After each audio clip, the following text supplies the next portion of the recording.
Okay, thank you. Hello everyone. We are here today at Gold Forest in San Jose for our Chan class. It's kind of a weird schedule because we started the sits at 5 p.m. here local time, and it's strange because for most people they are probably still at work, and yet we do it that way because it's basically geared towards the timetables for Asia. Okay, but welcome all of you and thank you for joining us. Let's see, we have some new people here at Gold Force, and allow me to explain a little bit about what we do.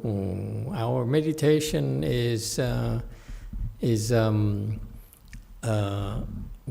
been teaching meditation for a long time, something like 19 years now. And honestly, I'm running out of things to talk about. There's only so much you can talk about. And so, but I still find it so interesting. Every time I teach a class, I'm learning, believe it or not. For example, today as I was meditating, I'm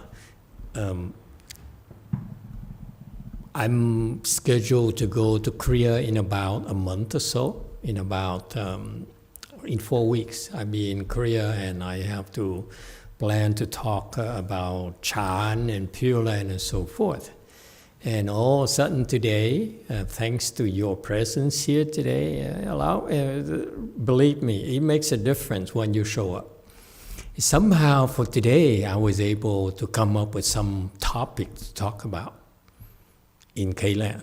Here in the US, I'm thinking about planning ahead already, what I'm going to talk about, and for my son class, Chan class in Korea, you see.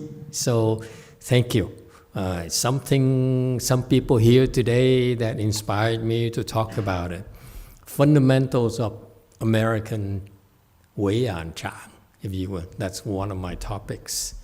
And so, again, I appreciate it. I'm learning a lot every single time because Chan is a way of meditation. A way on Chan, the way we teach it is designed to help everyone at all levels. So that's one of my challenges as well, because many of my students are pretty advanced, and so I have to teach from a wide range of levels. So therefore, what we try to do is to allow you to ask questions. Feel free to ask questions, and we try to help you, everyone. Okay, so this is one of the one aspect that's different for us, is that there's a lot of back and forth. That's how I'm learning from you and vice versa. Okay, and it could be, and don't get a big head. It could be today I was meditating also, and I saw a lot of people sitting so adorned. I didn't dare open my eyes because I knew if I opened my eyes, I would only see 1 or 2 people. So they're so adorned. But eventually I opened my eyes, what did I see?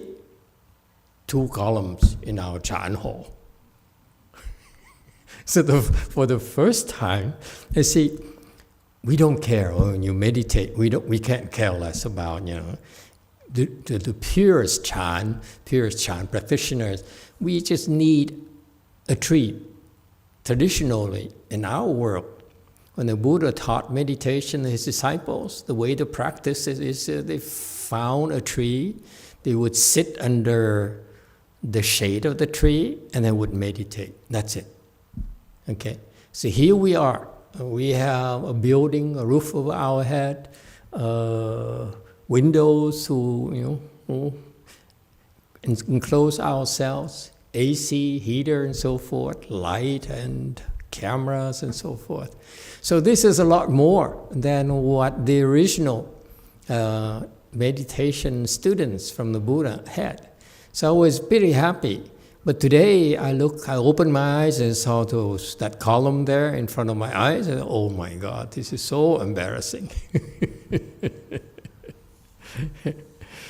Okay, but anyway, that's how it is. You practice Chan eventually. The more you practice Chan, the more relaxed you are. Not just during the Chan practice, but also in your daily life. Everyone in your normal lives is so stressed out, so afflicted because of external pressure. We're drinking our coffee, and then someone comes along and dumps his or her afflictions on us. Complains about this, complain about that, and gossiping about this and gossiping about that, and criticizing this person or that person. So it's on and on, every day. So the Chan practice really enables us to find those rare moments during the day where we can be at peace. Okay, that's so important. Because normal people, you cannot find peace during the day. And you're so used to it. He said, this is how I've been living my life. And you don't realize that it can be, you can have peace. You can feel good about life. Okay? And that's what meditation will do for you. Give you inner peace. You see, so that's what you're being trained to do. We're training you by our various ways, whether crossing our legs or in various forms of Chan practices, in order to help you develop those brief intervals where you find peace. Okay? And that's so important for you to recover your sanity. Okay? Because it's possible. You don't have to allow others to agitate you, to be a victim of especially here in the modern era, the high pace of life, the hectic pace of life. We here in Silicon Valley, where it's go, go, go. A lot of people, I talked to one of my disciples today, and she's an engineer, and husband also an engineer, and they are so stressed out. They are, this is what we do here in Silicon Valley. We are workaholics. The engineers get paid very well, but in exchange, they work so hard, okay, day and night, okay. It's funny, a joke is that one of the engineers at that AI company here, hot company nowadays, AI company, and he says his colleague at work, okay, he shows up at work, let's say at 8 a.m. The guy is there already. And then he goes home around 5, okay? Why? Because then he has a family, he spends time with his wife and 2 children, and then he starts working from 8 to 12, to midnight. And then he says he also has a second house in, was it Lake Tahoe or somewhere? Huh? Do you remember? Lake Tahoe. And he says once a month he would take off to go to Lake Tahoe on the weekend by himself. What for? So that he can work the entire weekend without any interruption. It's crazy. You know, and they get paid very well, but there is a trade-off. It's fascinating to me. And if I could, I would have asked him, I said, you know, instead of working so hard every day like that, because if you drive your car and you keep on driving it every single day non-stop, maybe stopping for 1 or 2 hours, 3 hours, how long can your car last? See, same thing our bodies, our minds. If we don't allow our minds to rest, it gets worn out very quickly, a lot more quickly than you realize. And that's what Chan is about. Okay? You let your mind function, but then you need to learn to develop the ability to bring your mind to a complete stop so that it can rest. That's what Chan will do for you. This is a skill that is essential to you, whether you're an engineer here, whether you live here in Silicon Valley, or in a city, or anywhere in the world. Okay, we all have to go to work hard to make a living, to support our family, ourselves, and there's no real technology to enable you to really bring your mind to complete stop so that it can rest. And that's the purpose of Chan. Chan is that we want to help you, we hope to help you develop that ability to take a break. Okay? And this is a skill. It's not something that is wishful thinking, but actually is a skill. You know, the people behind you there, 1, 2, 3, it's here today, physically, the 5 people who are able to do that because they learn Chan. And anyone can do that with the proper training. All right? It's for you. So Chan is about you. It's not about me being famous and so forth and bragging and getting more money out of you.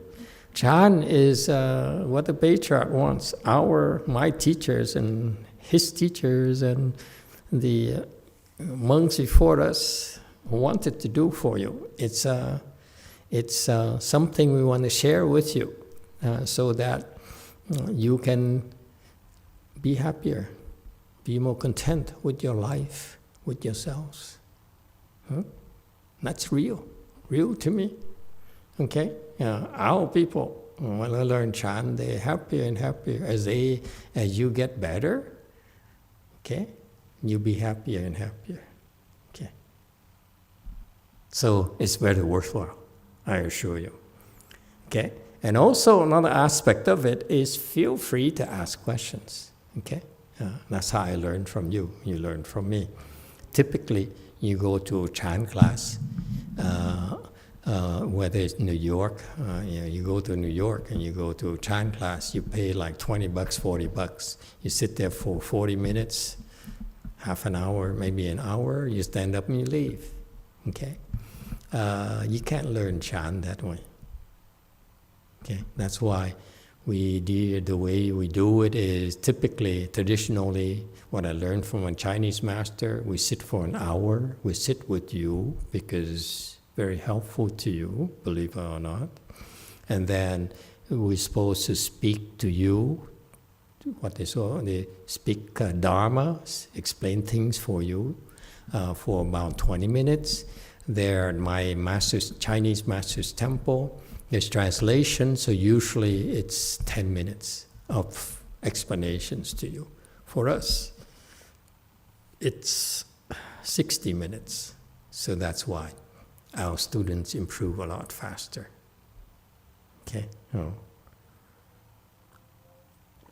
It's a lot back and forth, give and take, because again, my attitude is that I'm learning as much from you, from listening to you and trying to figure out how to help you develop your skills.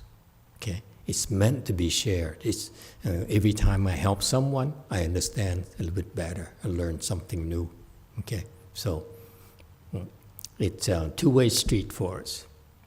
All right. Anyone has any questions? Yes, Raider.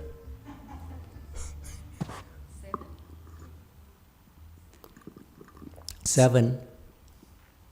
Go ahead. So being new to meditation.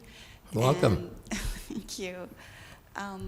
And living with 2 teenagers that in a very high stressful world. My question is, so sleep would be to rest the body, and then meditation is specifically to rest the mind? Is Very good. Okay. Sleep basically is for repairs. You drive a car, you have to go change oil, check up on the transmission, okay, change air filters, and so forth. Okay, so in order for the car to function properly, you need to have some maintenance. So sleep is basically daily maintenance, without which you die. Because when you sleep, your body repairs itself.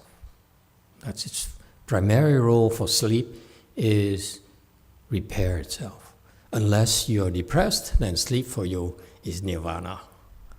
Okay? For most people, when they're depressed, they sleep because they get a break from depression. And so, but ordinarily, sleep is the primary mechanism for you to repair your bodies. And how does that work? It works. You can talk to a sleep specialist, expert, and so forth. They tell you you go through phases of your sleep and so forth, and REM and rapid eye movement and so forth. That's a lot of things they're very good at. But fundamentally, how does the body get to repair itself? It has to do with Chan. It gets to repair itself when you stop thinking. During the day, your body is spinning like your mind. Your mind is spinning, so your body does not get any rest. It cannot, and it's a wear and tear there. Think of an engine that keeps on running and running and running, so therefore it's wear and tear naturally during the day for you. So when you sleep is when you stop thinking. That's when the body naturally has a chance to repair itself. During the day, it also repairing itself, but what happened is that during the day, you're drawing energy from repairs into processing in your brains. You have to fix problems, you have to solve problems, you have to do things. And therefore, your energy repairs, because the body is a wonderful, wonderful machine. It repairs itself. When you have a problem here in your arm, for example, then your body naturally repairs itself. However, the repair energy here has to be diverted because of you to process in your brains. And therefore, this is suspended until there's no more demand up here. Because this is higher priority for you. For you, during the day, this is life and death. This is ring a bell? You need to process here because it's a matter of survival for you. You didn't, and here in Silicon Valley as a software engineer, you get fired. Okay? Here, we need to produce, and so it's a matter of survival. Okay, but living here at our temple is no problems. Okay, but typically we need, this is higher priority, therefore you drain all your energy up here for survival. Okay, at night, when you stop thinking, that's when the energy that your body naturally produces, we call it qi. Okay, Japanese ki. Okay, now it goes and repairs whatever needs repair in your body. That's what happens. So in other words, when you meditate, it's very critical for you when you meditate to develop the skills to stop thinking, okay, similarly to your state of sleep. Then the body repairs itself during meditation. Take it a step further. Even during sleep, the mind still functions at a lower level. All right? Your mind is still functioning, right? Dreams is a proof. Anyone dreams? That's the mind. Okay? So when you're in the state of dream right there, your mind is still working. All right? When you meditate, you're not dreaming. So what does it mean? It means that your mind is more a lower state of rest than even sleeping. Therefore, if you develop the skills, the meditation skills to a certain level, meditation is better than sleep for you in terms of repairs of the body. Some repairs of the body. Okay, and so that's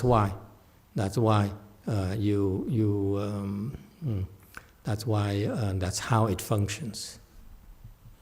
Okay, yes, Wei Mao.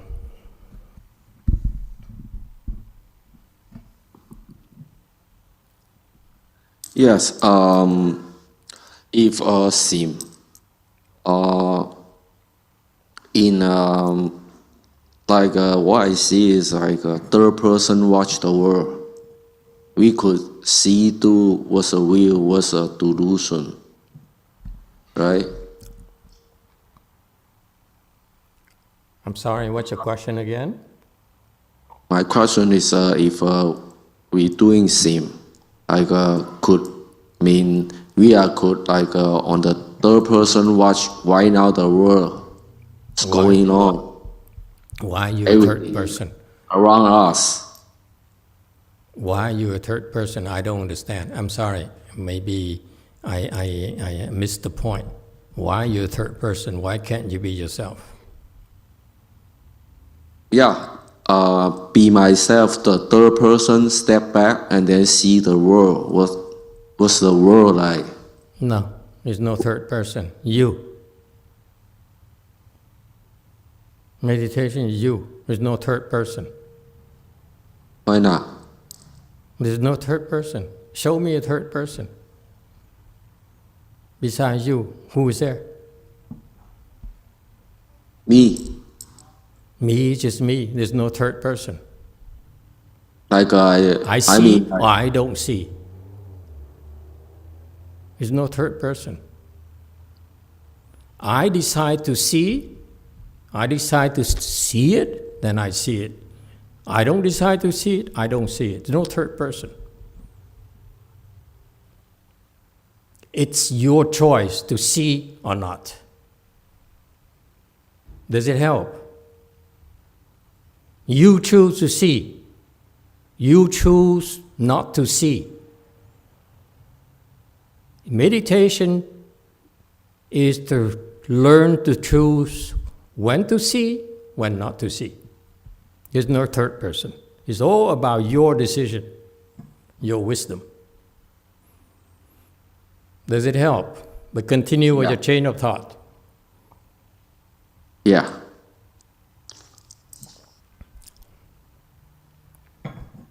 Yes, sir. 4. question about meditation. I haven't been doing meditation over the last 10 years, but I kind of have been finding that it's very tough to apply what I learned from the meditation to. You've been meditating the last 10 years? Yeah, but not a kind of serious way. Just try to do meditation every day for about 10 or 2 minutes, 20 minutes. 20 minutes? Yeah, it's very short time. That's impressive. Most people don't meditate 20 minutes. Do you meditate 20 minutes? Do you meditate 20 minutes? You see? But in your perspective, maybe that's not a kind of serious meditation, maybe. I'm not sure. But anyway, my question is about how to apply what I learned from the meditation to real normal life. When I do meditation, I can stabilize my mind. I can find some peace in my mind.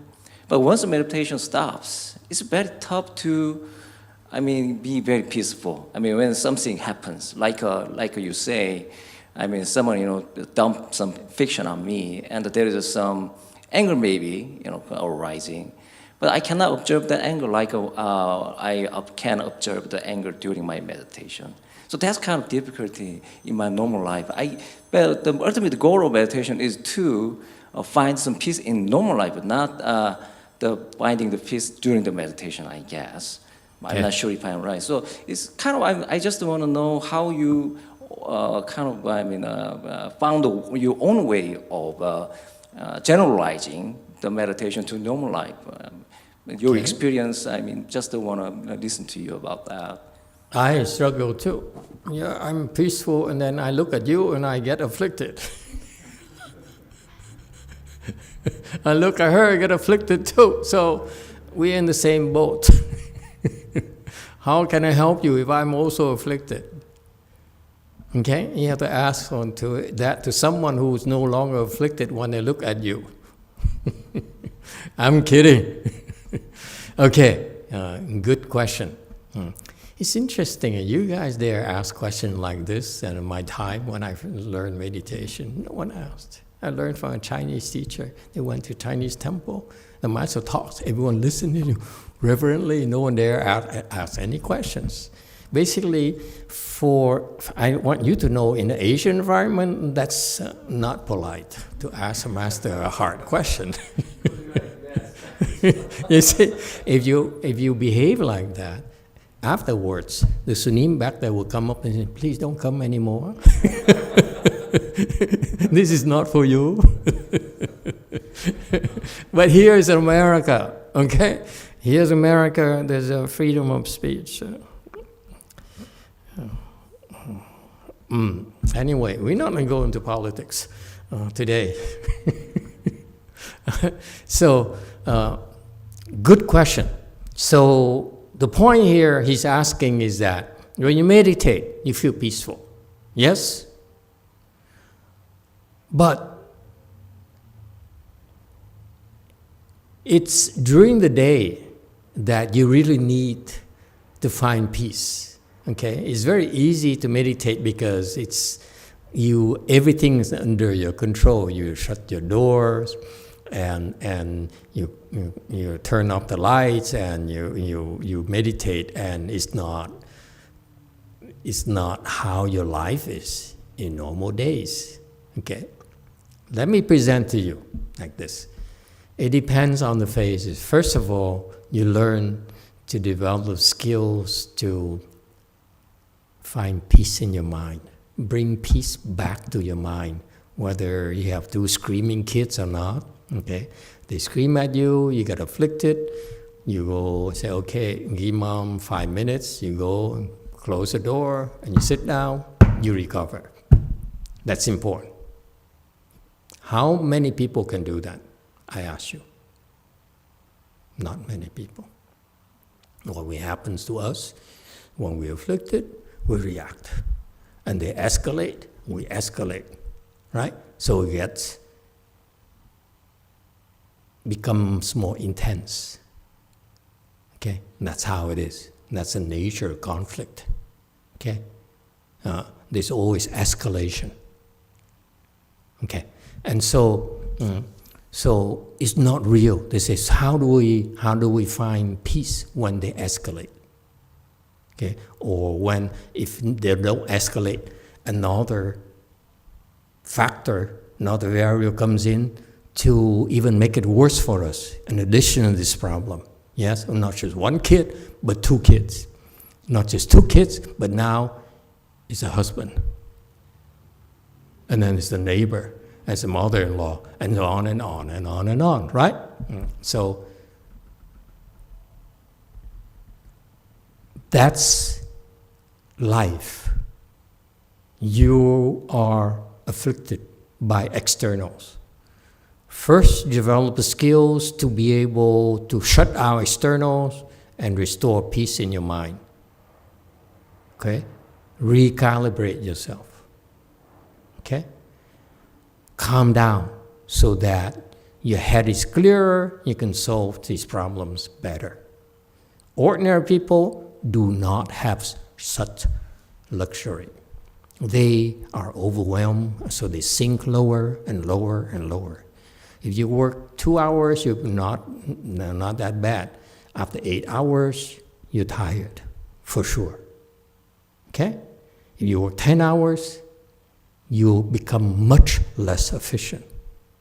But all we know is that we grind ourselves. It's a grind for us. You keep on grinding out, okay? Grinding out. So it's a matter of survival for us here in modern era, where we work longer and longer and longer and longer, okay? Try to work longer and longer instead of working more effectively, more efficiently. Because the mind gets tired, it's no longer efficient. It grinds itself out.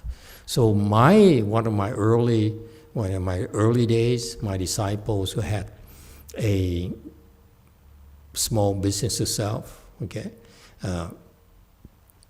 she says after learning Chan, she used to work long hours, and then she found herself accomplishing the same thing in 5 hours.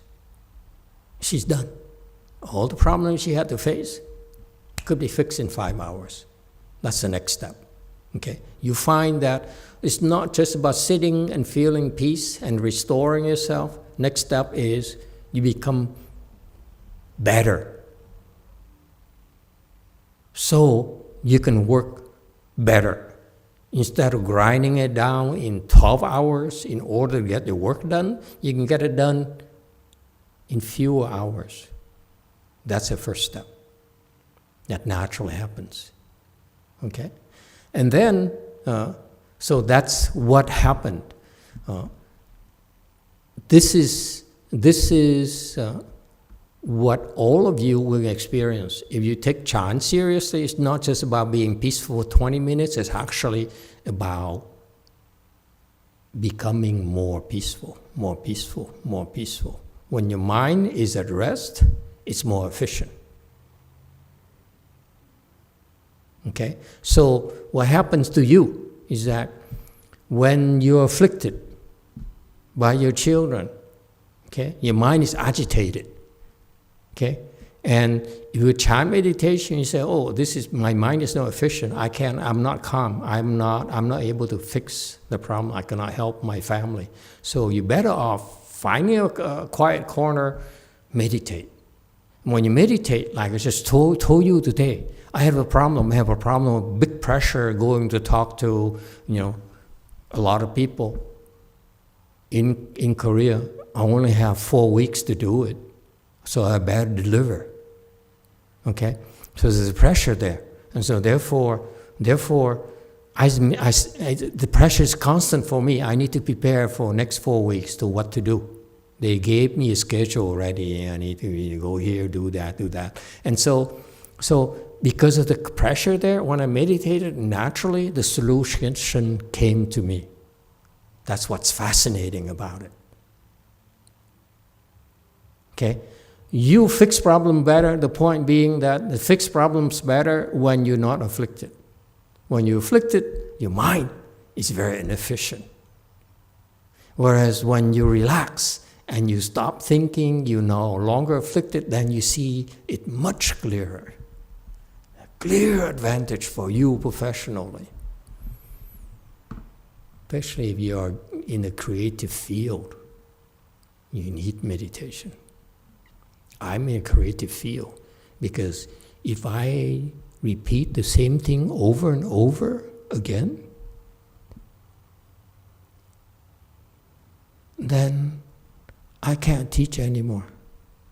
Because you might as well watch my videos. I have thousands of hours of videos in China. You should watch them. You shouldn't come to me anymore. I say, oh, you said that already. Because that's what the Vietnamese do to me constantly. They say, oh, he said that already 10 years ago.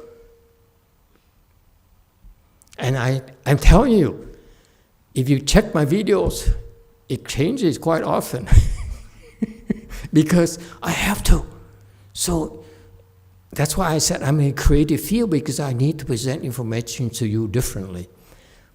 I need to present my knowledge to you that caters to your needs differently.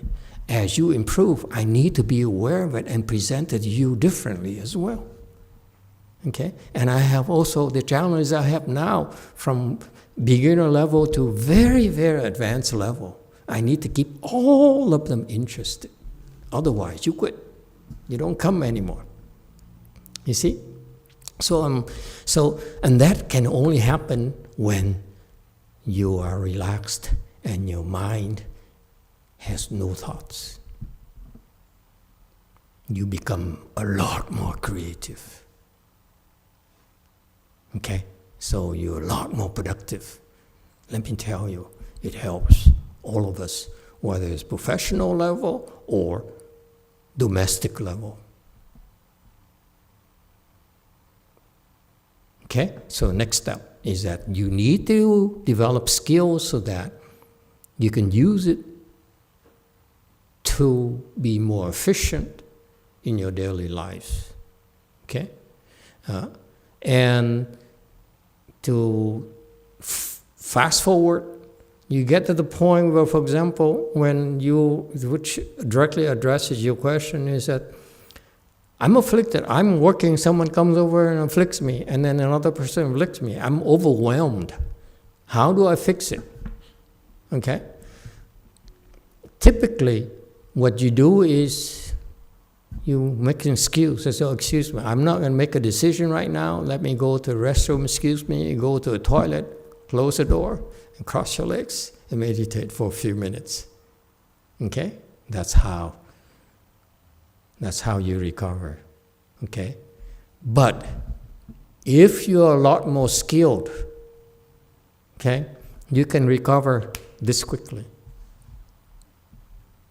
Boom. You empty your mind.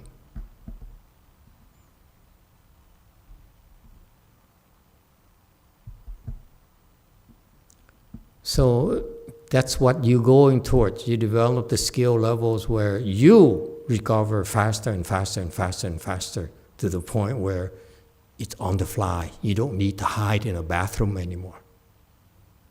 Okay? Oops, I'm afflicted. Oops, I'm no longer afflicted. No one sees it. But you are in control.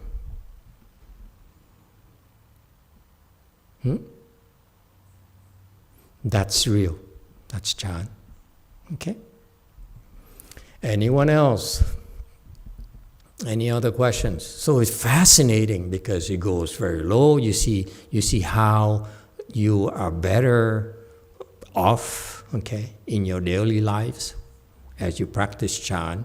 It's too bad that you've been practicing supposedly 20 minutes a day and you still don't see much benefits. Okay? You see enough for you to do it consistently, for a long time. But no one taught you that if you were to invest 20 minutes a day like that, you could have gained a lot more. You could be much better off with the proper training. Because to us, 20 minutes is a very good chunk of time for any of you. Okay?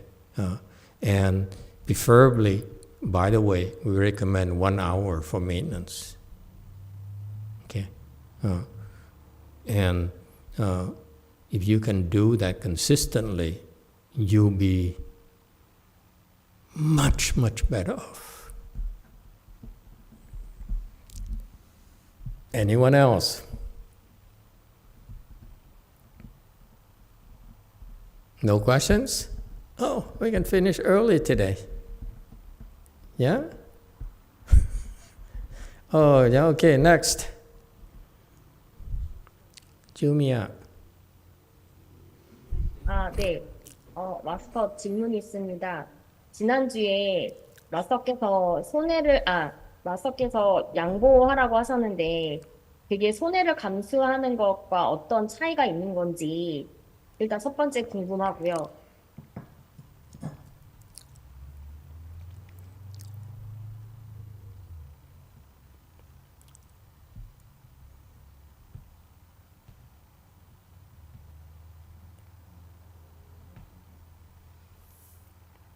그러니까 손해를 감수하라는 인스트럭션을 주셨는데 그거랑 비슷한 개념인지 혹시 차이가 있는 건지 여쭙고 싶었고요. So you once teach to take a loss, and I want to know, is it different from yielding?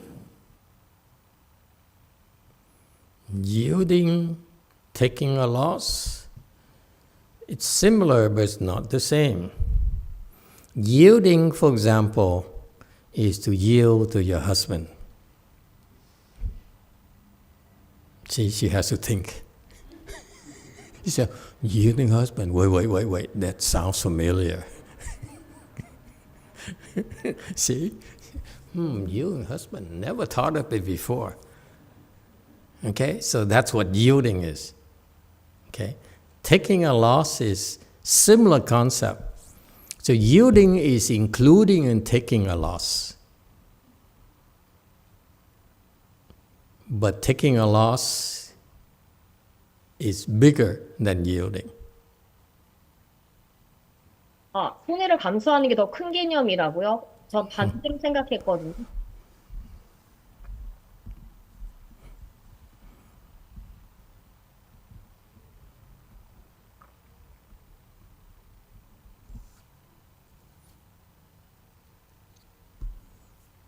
You can go on. She was just clarifying. Clarifying what? Your talks. She asked again, is the taking loss bigger than yielding? Yes. Yielding is included in taking a loss. Yielding is take and let your husband win.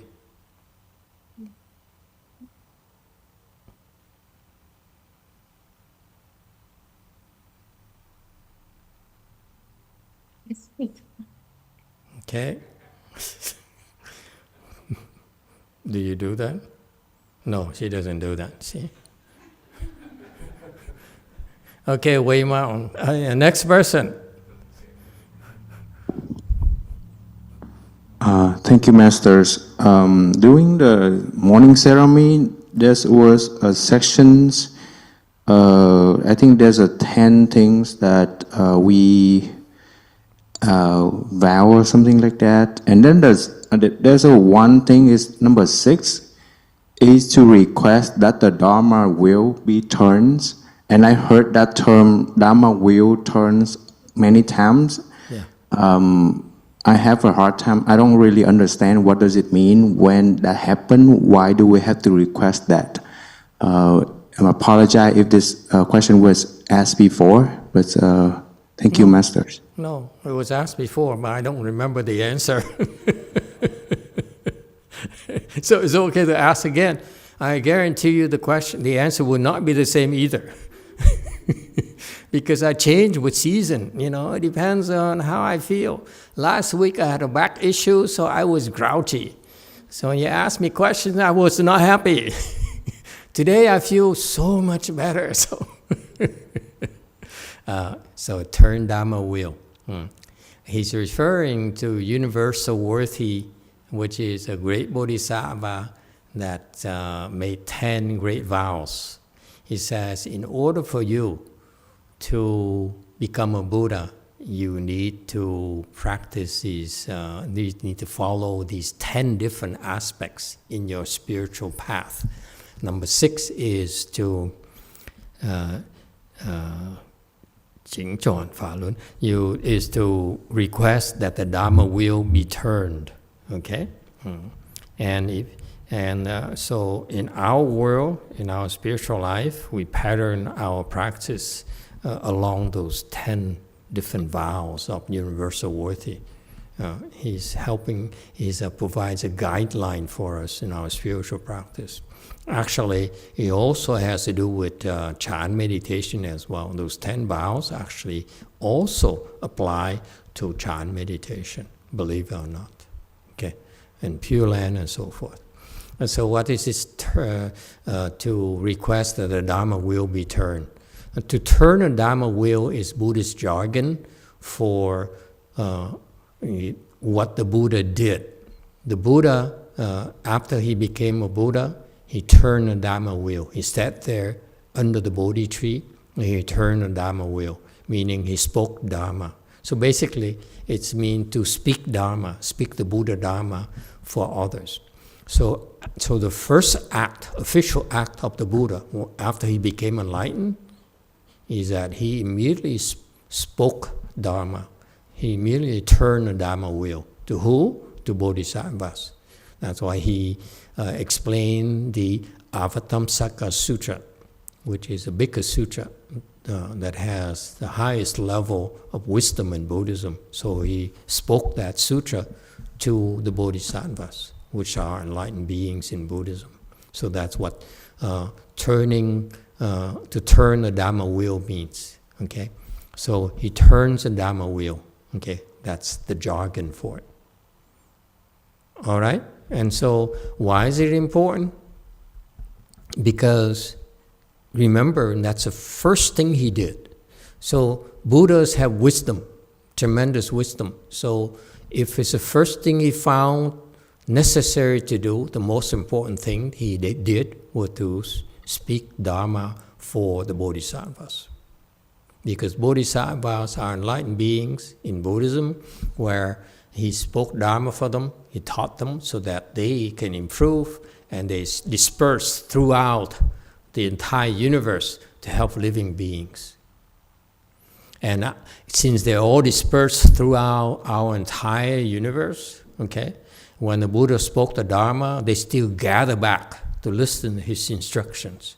And they find inspiration to go back and do a better job. That's what turning a Dharma wheel does. It benefits tremendously a huge number of living beings in the entire universe. Folks, this is the scope of our efforts. Okay? First, we help you at your individual level, and eventually you develop the skills and wisdom to see bigger and bigger and bigger and bigger. Okay? So turning a Dharma wheel is what the Buddha does to help us develop wisdoms and skills, to be happier and to be more helpful to the world. That's a Buddhist ideal. Okay? What I'm doing here is nowhere near the Bodhisattva level, but in the same spirit. For an hour, we turn the Dharma wheel for you. But I can't call it Dharma wheel. His wheel is so big, mine is like pebble size. Okay, so that's what it means. Does it help?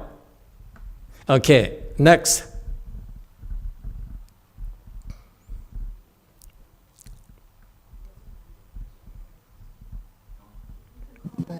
Yeah. You can ask your question whenever you're ready.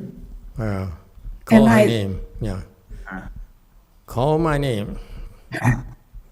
Am I the next? I think so. Yes, Yeah. Nina, you're next.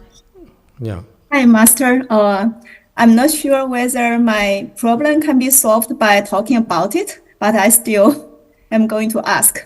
because this has happened several times and I'm pretty sure it will happen again. So most recently, I took my son to his piano class. And when we got there, suddenly he didn't want to go in.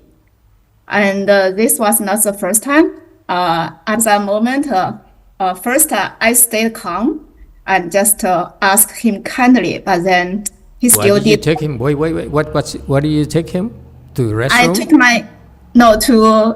my older son's piano class. To what? Piano. Piano class. Yeah. Oh, I thought his father's class. Yeah. Okay, continue. He didn't want to go in. Okay. Yeah, and he didn't tell me before we drove there. The small one or the big one? The son. The bigger one. The bigger one. 9 years old. Yeah, the one who takes a Shaolin class. Kung Fu class. Okay, fine. He's not going to the yeah. Okay. So I could feel that I got angry and angrier. Yeah. So I think I got mad at him. I felt that I paid a lot of money for his classes and I adjusted my work schedule. I know piano classes are very expensive. How much nowadays? Like in my time, is $75. This is like 50 years ago. I paid like more than $300 per month for just one class. I feel for you. Okay. Yeah, and I had to adjust my work schedule to drive him there, and then he just didn't want to go in. Yeah. And this had happened several times already, including like previously his art class, basketball class, but he wanted to go to take those classes in the first place. I didn't force him to take these classes, but when we got there, he just suddenly told me he didn't want to go to the class. Yeah. So I'm not going. Okay. I wanted to stay calm, and you were talking about like I wish I could just turn off my afflictions, like turning off a switch. Yeah. But I just I kind of know what I should do, but I cannot do it at that moment. Yeah. So, what's the problem? What do you want from me? So so like I'm pretty sure it will happen next time. So at that moment, if I could not stop being angry, what else can I do to control my emotions? Why are you emotional, first of all?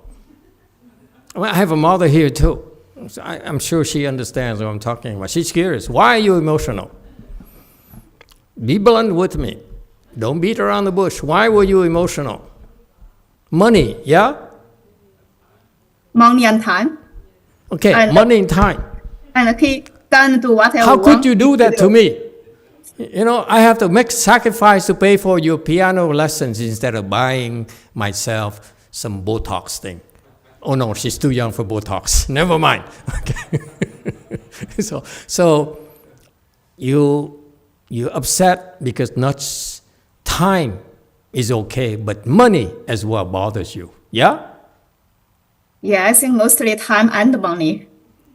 Which priority? Is it money or time and money?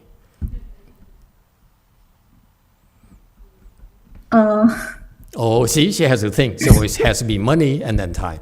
Okay, now, see, I help it and make it easier for you. So you're afflicted, yeah? Whose fault is it? Whose fault is it? Your son? I know I should be responsible for my own emotions, but at that moment, I definitely blamed him for making me angry. So you chose to be angry. Is that fair to say, Professor? I'm worried about her students. She's a professor, and she chose to get angry at her own son. Yeah, she's too young to be a professor, don't you? She says, there's one of my disciples says, she's too young to be a professor. She's got to be a fake professor. You definitely are a fake professor if you chose to be angry. But I don't get angry with other people, just my sons. And my parents, I think, sometimes. Your parents as well. Okay, one problem at a time, please. Okay? If it happens again, you most likely will be angry at your son again. Yeah? Yeah, probably. It's not the first time either. This is the first time you asked, but you got angry before that. You can tell, right? Look in her face, you see anger, don't you? That's what happens to you. You become scary when you're angry. And it's still there. It's in the eyebrows. You see the eyebrows? It gets higher and higher. Okay? My point being that it's you who chose to be angry. May I submit to you that your money is gone already. Yeah? Yeah. Whether you show up or not, it's gone. Don't blame your son. Okay? It's you who are foolish enough to throw that money away. Your son is only an excuse for you to waste your money. So He says, I want to take piano lessons. He didn't say, I would take it consistently. He said, I just like it. He didn't say, I promise to you I will go every single time. Did he say that? No, he did not. So whose fault is it? Okay. Okay. Okay. So what do you do now? Just forget about the money I have already spent. Yeah, it's gone. You're a professor, you should know that. As soon as you write that check, as soon as you sign a contract, as soon as you agree to it with the piano teacher, that money's gone. Whether your son goes or not. That's it. So relax and say, okay, more money wasted.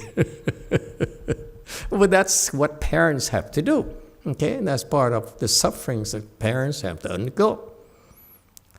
Next question you might have is, how do I deal with my son?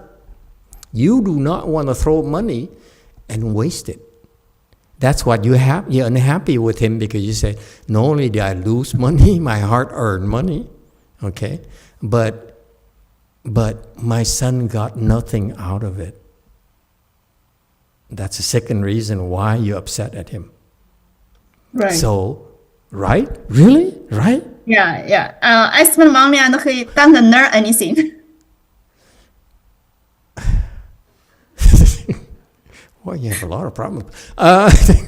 Okay, so the question number two, problem number two is that this is an opportunity for you. I'm teaching you. It's an opportunity for you to teach him a lesson. So does getting upset at him help? It only helps you. Doesn't help your son. Your son says, see, she doesn't like me. She never liked me. She keeps on yelling at me. That's all he remembers. It's the wrong way to teach him. You missed out on an opportunity to teach your son a lesson. What is lesson here? Whatever lesson it is, it costs you that amount of money to teach him a lesson. If you use the opportunity to teach him a lesson, that money is well spent. It's no longer wasted. Ha ha ha. She's still thinking. So what lesson should I teach him to make it worth it? Right, that was my question. I have to keep on asking myself. One question of her becomes two more questions from me. Okay? So what I'm trying to share with all of you is that it's an opportunity for you to teach your children. to help someone. Okay? So instead of losing your temper, getting afflicted, you stay calm, then you see clearer that there's an opportunity here for you. It's not necessarily all wasted. So when you take him to the piano lesson, he refuses to go, and you say, okay, so you're not going. I tell you what, you realize that first of all, it's my hard-earned money that I spend on you for your piano lesson. If you don't take the class, your brother does not get use of the money. I want you to tell your son that money we spend on the piano class that you're not taking is for you. You're not taking it. That's lost money I could have used to buy you something else, or buy your brother something else, buy grandma something else. You realize that? Now I know you're young and you don't see things that way, but it's time for mommy to tell you, okay, that you're wasting your blessings that I gave you to learn piano. Yeah, I actually told him that I could have spent the money on his brother, and he said, I don't like him as much as I like his brother. Okay, because you were yelling at him.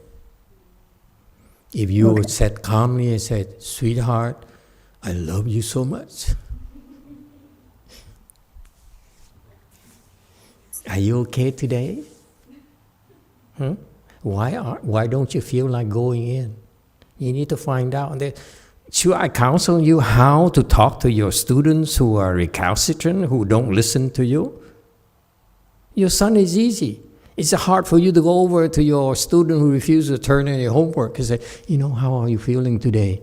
You right there, you touch him and say, son, are you feeling well?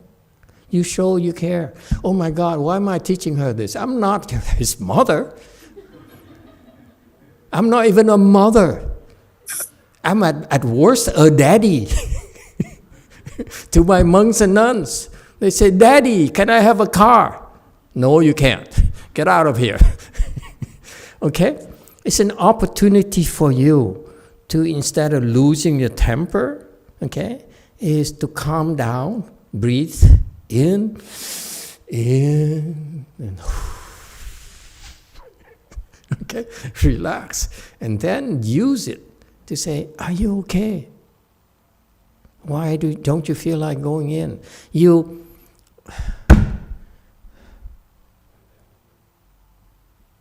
There's a reason why he refuses to do it. Is your chance to get close to him. Find out why he's that way.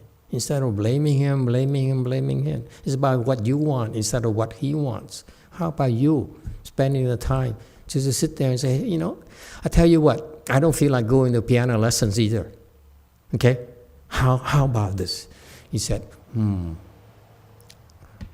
lots of money down the drain already. I tell you what, son, let's go have some ice cream. Since we're not going to piano lessons, let's go have some ice cream. You and me. And you spend another $10. Go to IKEA. It's only cost $100.50. Okay. Okay. So he said, let's go and talk. Okay. Just you and me. That now you don't have to take a piano class. Great. Let's go spend time together and talk. And say, so how do you like it? And you relax him, and then you say, why didn't you feel like going in today? Try to understand him before you teach him. You don't want to tell him you waste your money and so forth, because all you're doing is make him more defensive. Instead, relax him. Get him relaxed before he will tell you. Okay. Does it help? Yeah. It's a lot easier to handle your boy than to handle your students in school, at the university. Okay? Thank you. I will try next time. Your shrink didn't teach you this? What? What good are these people? You're wasting your money again. This is so fundamental.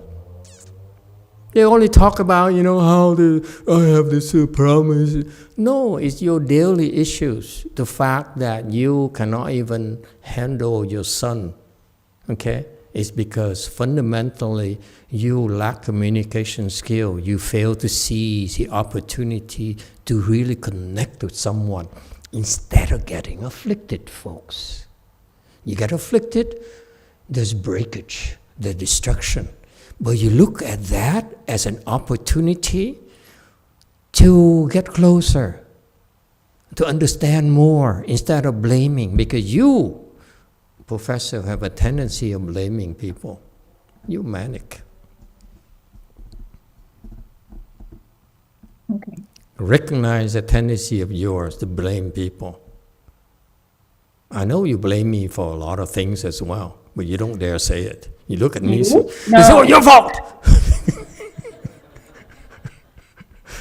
Okay, you didn't teach me properly. About the 1 hour minimum, so nowadays I sit for at least 1 hour when I'm working on my computer. Does that count? Or I have to just sit there without doing anything? You can cross your legs and do your work. It's okay. Okay. If you do your work, then sit 2 hours. But at the end, it's hard to focus on the work. Yeah, and you get used to it, and then you can focus again. Okay. Okay? Yes, at first it's hard, but you cross your legs. You will struggle initially.